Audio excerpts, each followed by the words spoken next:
Good morning বন্ধুরা, সবাই কেমন আছো? আশা করছি ভীষণ ভালো আছো। আমি আজকে খুব একটা ভালো নেই, আজকে একটু অসুস্থতার সাথে নিয়েই ব্লগটা শুরু করছি। টুকটাক ঘরের যেটুকু কাজকর্ম আজকে করতে পেরেছি সেটুকুই তোমাদের মাঝখানে একটা ছোট্ট ব্লগের আকারে তুলে ধরছি। আশা করছি ব্লগটা তোমাদের ভালো লাগবে এবং পুরো ব্লগ জুড়ে তোমরা আমার সাথে থাকবে। সকালে বেশ খানিকটা দেরি করে ঘুম থেকে উঠেছি।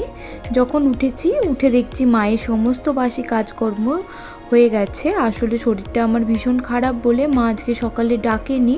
আর গতকাল রাত্রে মাথা ব্যথার জন্য বেশ কিছু মেডিসিন নিয়েছিলাম বলেই হয়তো ঘুমটা খুব গাঢ়ভাবে হয়েছে।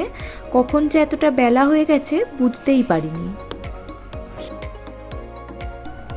ঘুম ভেঙে দেখছি আমার হাজব্যান্ড এই যে এখানে যে ডেস্কটা কালকে ওরা ইনস্টল করে দিয়ে গিয়েছিল, সেই ডেস্কটাকে ঘরে যে জায়গাটায় রাখবে সেখানে নিয়ে এসেছে। গতকালকে এমনি সাইডেই রাখা ছিল, আর ও নিজেই গোছাবে বলে সব কিছু জোগাড়জাতি করছে। পরে আমি বললাম দাও আমি টুকটাক ডাস্টিংয়ের কাজটা করে দিই। যেহেতু ড্রিল করে করে সমস্ত কিছু লাগিয়েছিল, তো এই হালকা হালকা ধুলো এর মধ্যে রয়েছে, তো এগুলোকে একটু পরিষ্কার করে মুছে তারপরেই গোছাবো। ডেস্কটাকে সুন্দর করে গোছাবার ইচ্ছা আমাদের দুজনেরই আছে, তবে সে কারণে একবার বাইরে বেরোতে হবে এবং টুকটাক কিছু জিনিসপত্রও কেনাকাটা করতে হবে। তবে এখন এত বড় জিনিসটাকে তো আলাদা করে ফেলে রাখার কোনো অপশান নেই, তাই এখন যেগুলো থাকতো টেবিলটার উপরে সেই জিনিসগুলোকেই হালকা পাতলা গুছিয়ে যাতে বসে কাজ করতে পারে সেই ব্যবস্থা করছি। যখন সমস্ত কিছু কেনাকাটা কমপ্লিট করে ডেস্কটাকে সুন্দর করে সাজাবো তখন তোমাদেরকে দেখাবো। মানুষের কাজের জায়গায় মানুষ কিন্তু অনেক বেশি সময় কাটায়, তো সেই জায়গাটা যদি তার মনের মতো হয় এবং যেটা সবথেকে বেশি ইম্পর্টেন্ট সেটা হচ্ছে কমফোর্টেবল হয়, তবেই কিন্তু মানুষ কাজ করে শান্তি পায়। আর ওর এরকম একটা ডেস্কের ইচ্ছা অনেক দিন থেকে ছিল, সেটা আমি বুঝতাম, কিন্তু ও নিজের মুখে কখনোই কিছু বলে না। তো আজ যখন ওর এই ইচ্ছাটা পূরণ হয়েছে তখন ও কিন্তু ভীষণ খুশি। ওর সাজানো গোছানো দেখে তোমরা হয়তো বুঝতেও পারছো যে ও কী পরিমাণ খুশি মনে এই কাজগুলো করছিল।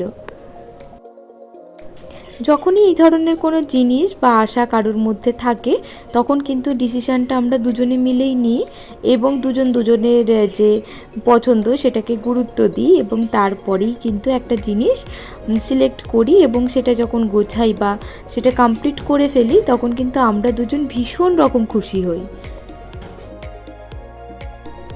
হাতে হাত রেখে প্রায় 13টা বছর কেটে যাচ্ছে বিবাহিত জীবন। 2 বছর 2.5 বছরের হলেও এর আগে দীর্ঘ সময় আমরা একটা প্রেমের সম্পর্কে ছিলাম। তো সেখান থেকে কি হয়েছে আমাদের দুজনের মধ্যে কোনটা কার পছন্দ হবে বা কোন জিনিসটা কিভাবে করলে তার উপকারে আসবে বা হেল্প হবে, এই জিনিসগুলো কিন্তু আমরা ভীষণ ভালো বুঝি। আর এই বোঝা থেকেই একটা দুজনের মধ্যে আন্ডারস্ট্যান্ডিং তৈরি হয়ে গেছে, আর সেখান থেকেই কিন্তু আস্তে আস্তে আমরা দুজনের মনের মতো করে সব কিছু সাজাবার চেষ্টায় আছি।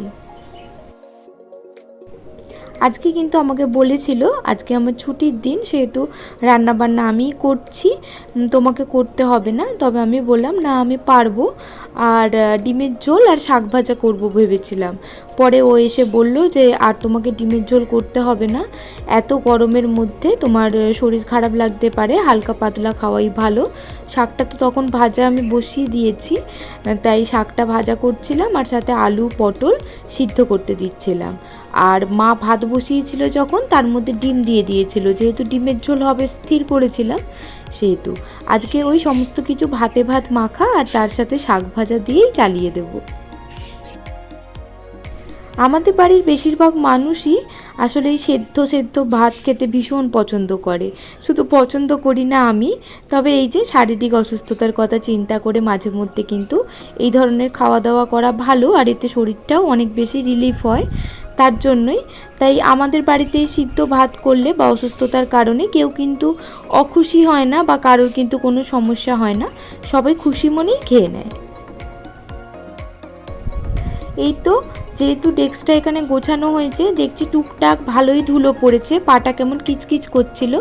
মা যদিও সকালবেলা ঘর ঝাড়ু দিয়েছে, মুছেছে, পরিষ্কার করেছে, তাও ভাবলাম একটু ঝাড়ু দিয়ে দিই। আর এই যে দেখো ঝাড়ু দেওয়ার পরে কত ময়লা বেরিয়েছে।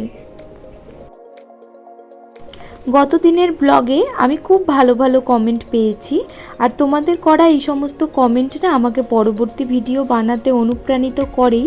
তার সাথে এই যে এত পরিশ্রম করি, তারপরে তোমাদের করা এই কমেন্টগুলো না আমার মনে ভীষণ জোর দেয় গো। খুব ভালো লাগলো তোমাদের এই কমেন্টগুলো পেয়ে। আশা করব পরবর্তীকালেও তোমরা এরকম সুন্দর সুন্দর কমেন্ট করবে। কণিকা গুড়িয়া নামে এক বনু কমেন্ট করেছে যে আমার দেখা বিভিন্ন ইউটিউবারদের মধ্যে তুমি সেরা। আসলে কি হয় জানো তো, আমরা যাকে পছন্দ করি তাকেই কিন্তু সেরা মনে হয়। সকলেই সকলের কর্মক্ষেত্রে কাজ করে চলেছে, তবে তুমি যে আমাকে এত বড় একটা কমপ্লিমেন্ট দিয়েছো, তার জন্য যে আমি কী পরিমাণ খুশি হয়েছি তোমাকে আমি বলে বোঝাতে পারবো না। এছাড়াও জলি দে নামে এক দিদিভাই কমেন্ট করেছে, তোমার ব্লগগুলো আমার খুব ভালো লাগে, আর তার সাথে ডেস্কটা খুব সুন্দর হয়েছে। তোমাকেও জানাই অসংখ্য ধন্যবাদ দিদিভাই, এই ধরনের সুন্দর সুন্দর কমেন্ট করে তুমি সবসময় আমার পাশে থেকো এবং অবশ্যই সুস্থ থেকো, ভালো থেকো। সুখী ফ্যামিলি নামে একটা আইডি থেকে এক দিদিভাই কমেন্ট করেছে যে তোমাকে দেখে আমার পুরনো দিনের কথা মনে পড়ে গেল। আমিও বিকাল 3টে-4টে নাগাদ আমার হাজব্যান্ডের জন্য টিফিন বানাতাম, তো অনেক স্মৃতি মনে পড়ে গেল। আসলে কি হয় জানো তো দিদিভাই, সময়টা চলে যায় বা অনেক পরিবর্তন আসে আমাদের জীবনে, কিন্তু স্মৃতিগুলোই তো সুন্দর হয়ে আমাদের জীবনে রয়ে যায়, তাই না?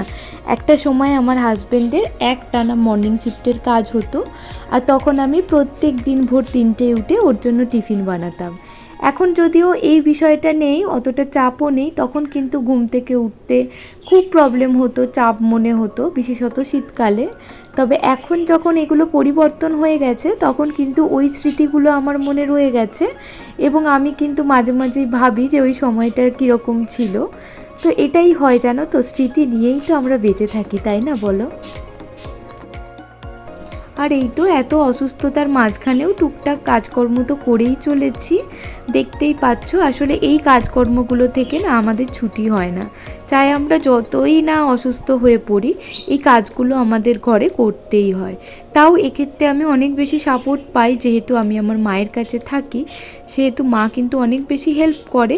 তবুও জানো তো টুকটাক কাজকর্ম থাকে যেগুলো না করে বা ফেলে রেখে দিয়ে কখনোই কিন্তু রেস্ট নেওয়া যায় না, তো এই কাজগুলো তো আমাদেরকে সারতেই হয়। টুকটুক করে আমি এদিকে আমার কাজগুলো সেরে ফেলি, আর তার মাঝখানে তোমাদেরকে আবারও কিছু পুরনো কথা বলে নিই।